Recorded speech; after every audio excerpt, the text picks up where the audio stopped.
ഒരു വർക്കുള്ള evening day കണ്ടാലോ? നമുക്കിന്ന് പെട്ടെന്ന് കൊടുക്കാനുള്ള ഒരു 3 വർക്ക് ചെയ്തെടുക്കാനുണ്ട്.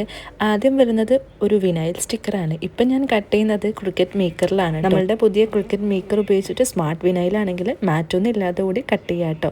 അപ്പോൾ അത് കട്ട് ചെയ്ത് വെച്ചിട്ടുണ്ട്. പിന്നെ അടുത്തത് ഒരു കേക്ക് ടോപ്പറാണ്. അപ്പോൾ അതും സെറ്റ് ചെയ്തെടുത്തു. ഞാനിതാ കേക്ക് ടോപ്പറും പാക്ക് ചെയ്തു. പിന്നെ നമ്മളിതാ വിനൈൽ സ്റ്റിക്കർ ഇതാണ് കേട്ടോ കട്ട് ചെയ്തെടുത്തിട്ടുള്ളത്. ഇതിലോട്ടേക്ക് ട്രാൻസ്ഫർ ടാപ്പ് ഒട്ടിച്ചെടുത്ത് നമുക്കതൊന്ന് പാക്ക് ചെയ്തെടുക്കാം. ഇതിൻ്റെ കൂടെ നമുക്ക് ഡെലിവറി ചെയ്യാനുള്ളതാണ് കേട്ടോ ആ ഒരു കേക്ക് ടോപ്പറും. അപ്പം ഇത് രണ്ടും നമുക്ക് സെറ്റ് ചെയ്ത് വെച്ചിട്ടുണ്ട്. ഇനി നമുക്കൊരു വാളറ്റ് കൂടി ഇത് വേറൊരു കസ്റ്റമർക്കാണ്.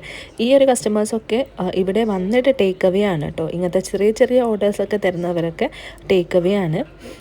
അപ്പോൾ ഇത് ഞാൻ ട്രാൻസ്ഫർ ടാപ്പൊക്കെ ഒട്ടിച്ചിട്ട് വിനൈൽ സ്റ്റിക്കർ സെറ്റ് ചെയ്തെടുത്തിട്ടുണ്ട്. അപ്പോൾ ഇതൊരു കസ്റ്റമർക്ക് വേണ്ടിയിട്ട് സെറ്റ് ചെയ്ത് കൊടുത്തു. ഇനി അടുത്തത് ഇത് കസ്റ്റമൈസ്ഡ് വാളറ്റാണ്. ഇതും റീസെല്ലേഴ്സിന് വേണ്ടിയിട്ടാണ്, ടേക്ക് അവേ ആണ് കേട്ടോ അവർ ചൂസ് ചെയ്യുന്നത്. അപ്പോൾ അതും നല്ല രീതിയിൽ പാക്ക് ചെയ്ത് കൊടുത്തു. ഈ ഒരു ബോക്സിലിട്ടിട്ടാണ് കേട്ടോ നമ്മൾ ഡെലിവറി ചെയ്യാറുള്ളത്. അപ്പോൾ ഇതാ ഒരു കാർഡ്ബോർഡിൻ്റെ ബോക്സും സെറ്റ് ചെയ്തെടുത്തിട്ടുണ്ട്. അതിലോട്ടേക്ക് ഈ ഒരു വാളറ്റ് വെച്ച് കൊടുത്തു. ഇനി നമുക്ക് നാളെ സെൻഡ് ചെയ്യാനുള്ള ഒരു ഗിഫ്റ്റ് ബോക്സ് ഉണ്ട്. ഇത് ഞാൻ ജസ്റ്റ് ഒന്ന് ക്ലിങ് ഫിലിം വെച്ചിട്ട് റാപ്പ് ചെയ്തിട്ട് ഡെലിവറി ചെയ്യാമെന്ന് വിചാരിച്ചു. എന്നാൽ പിന്നെ വേറെ കേടുപാടുകളൊന്നും സംഭവിക്കില്ലല്ലോ. അപ്പോൾ ഈവനിങ്ങിൻ്റെ വർക്കൊക്കെ കഴിഞ്ഞിട്ടുണ്ട് കേട്ടോ.